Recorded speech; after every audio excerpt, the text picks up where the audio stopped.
Kembali berjumpa dengan Anda semuanya di program Bible Everyday, dan hari ini kita memasuki kitab yang baru, yaitu kitab Hagai. Kitab Hagai dibuka dengan ajakan untuk membangun kembali bait suci. Dan rupanya respon umat Tuhan, respon bangsa Israel atau bangsa Yehuda dingin-dingin saja. Bahkan mereka sibuk dengan urusannya sendiri, dan mereka selalu punya alasan untuk mengatakan ini belum waktu yang tepat untuk membangun kembali rumah Tuhan. Namun mereka memapani rumah mereka dengan baik, namun mereka selalu memfokuskan akan kehidupan mereka masing-masing dan tidak lagi peduli dengan rumah Tuhan.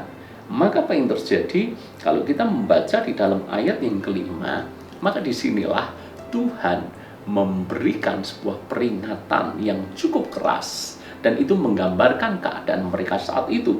Ayat yang kelima, oleh sebab itu beginilah firman Tuhan semesta alam, perhatikanlah keadaanmu. Jadi umat Tuhan diminta untuk melihat keadaan mereka. Apa yang terjadi dengan mereka? Oleh sebab itu beginilah firman Tuhan semesta alam, perhatikanlah keadaanmu. Kamu menabur banyak, tetapi membawa pulang hasil sedikit. Bukankah semakin menabur banyak, harusnya tuaiannya juga banyak? Namun yang terjadi kepada mereka adalah meski menabur banyak, mereka pulang membawa hasil tuaian yang sedikit. Kamu makan, tapi tidak sampai kenyang. Kamu minum, tetapi sampai tidak puas. Kamu berpakaian, tetapi badanmu tidak sampai panas. Dan orang yang bekerja untuk upah, ia bekerja untuk upah yang ditaruh dalam pundi-pundi yang berlubang.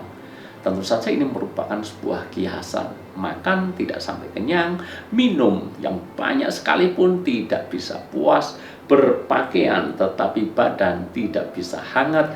Mereka bekerja tapi upahnya seperti ditaruh dalam pundi-pundi yang berlubang. Mau diisi sebanyak apapun akan habis, mau diisi sebanyak apapun akan hilang. Lalu kemudian di dalam ayat yang ke-9, kamu mengharapkan banyak tapi hasilnya sedikit. Dan ketika kamu membawanya ke rumah, aku menghembuskannya. Oleh karena apa? Demikianlah firman Tuhan semesta alam, oleh karena rumahku tetap menjadi reruntuhan, sedang kamu masing-masing sibuk dengan urusan rumahmu sendiri. Itulah sebabnya langit menahan embunnya dan bumi menahan hasilnya. Dan aku akan memanggil kekeringan datang ke atas negeri, ke atas gunung-gunung, ke atas gandum, ke atas anggur, ke atas minyak, ke atas segala yang dihasilkan tanah, ke atas manusia dan hewan, dan ke atas segala hasil usaha. Hukuman yang mengerikan ketika langit menahan embunnya dan bumi menahan hasilnya. Secapek, sehebat apapun kita melakukannya, tidak ada hasilnya sama sekali. Bahkan kalaupun ada hasilnya sangat sedikit. Bahkan yang sedikit ini pun firman Tuhan berkata, maka Tuhan akan menghembuskannya sehingga juga akan hilang percuma.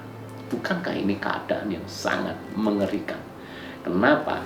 Karena mereka sibuk dengan urusannya sendiri, sementara mereka tidak membangun rumah Tuhan. Kalau di dalam konteks sekarang, tentu yang dimaksud tidak harus selalu membangun gedung gereja. Kalau dalam konteks ayat ini ditulis memang benar, karena pada waktu itu Tuhan sudah memberikan perintah kepada mereka, dan mereka punya kesempatan untuk membangun rumah Tuhan itu. Tapi mereka sibuk dengan urusannya sendiri-sendiri. Dalam konteks sekarang, tentu maknanya bisa menjadi seperti ini, bahwa Tuhan ingin kita mulai memperhatikan kehidupan rohani kita. Rumah rohani itu berbicara tentang kehidupan rohani. Tuhan ingin kita mulai fokus untuk kerajaan Allah, memprioritaskan Tuhan lebih daripada apapun. Apa gunanya kita sibuk bekerja, sibuk berlelah-lelah luar biasa, dan kita mencoba melupakan Tuhan, mengesampingkan Tuhan, bahkan kita meninggalkan Tuhan? Tidak ada gunanya. Sebab itu seperti kita bekerja luar biasa, menabur banyak, pulang membawa hasil sedikit. Kita makan tidak pernah kenyang, minum tidak pernah puas, berpakaian tidak pernah menjadi hangat. Karena semuanya kita taruh di pundi-pundi yang berlubang. Berapa banyak jerih payah kita tidak menghasilkan apa-apa. semuanya sia-sia. Tidak ada berkat Tuhan yang benar-benar kita bisa nikmati. Itu terjadi karena apa? Karena kita sibuk dengan urusan kita, sibuk dengan urusan duniawi yang tidak pernah habisnya. Saya tidak mengatakan bahwa kita tidak perlu bekerja. Saya bahkan tidak mengatakan tidak penting bekerja keras. Bekerjalah dengan giat, bekerjalah dengan tekun. Tapi apa gunanya kalau kita mengesampingkan Tuhan di atas semuanya itu? Percuma, tidak akan ada perkenanan Tuhan. Dan apa gunanya kalau langit sampai menahan embun dan bumi menahan hasil? Maka semua yang kita kejar dengan susah payah akhirnya juga hilang sia-sia. Semuanya percuma. Usaha menjaring angin, demikian kata Salomo. Lalu apa yang harus kita lakukan? Cari dulu kerajaan Allah dan kebenarannya. Semuanya akan ditambahkan kepadamu. Saya tidak mengajar Anda untuk menjadi orang Kristen yang serakah, yang hanya fokus kepada berkat. Tapi saya justru percaya satu perkara. Ketika kita mulai memperhatikan kehidupan rohani kita, membangun kehidupan rohani kita, memiliki hubungan yang sehat dengan Tuhan, menyediakan waktu-waktu khusus, waktu-waktu tertentu untuk kita beribadah kepada Tuhan, bahkan kita melayani Tuhan, maka apa yang dunia kejar dan cari susah payah, sebetulnya Tuhan bisa kirimkan kepada kita. Kita akan mengalami perkenanan Tuhan yang luar biasa. Maka langit tidak akan menahan embunnya, tapi justru akan mencurahkan hujan yang besar buat kita, hujan berkat yang dahsyat. Dan bumi tidak menahan hasilnya, justru akan bumi menumbuhkan banyak hal yang tidak pernah kita duga sebelumnya.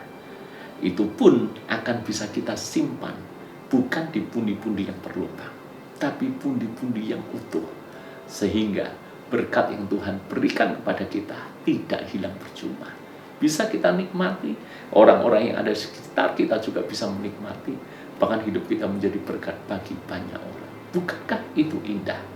Jadi, cari dulu kerajaan Allah dan kebenarannya.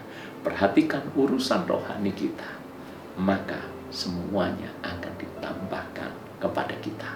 Tuhan berkati.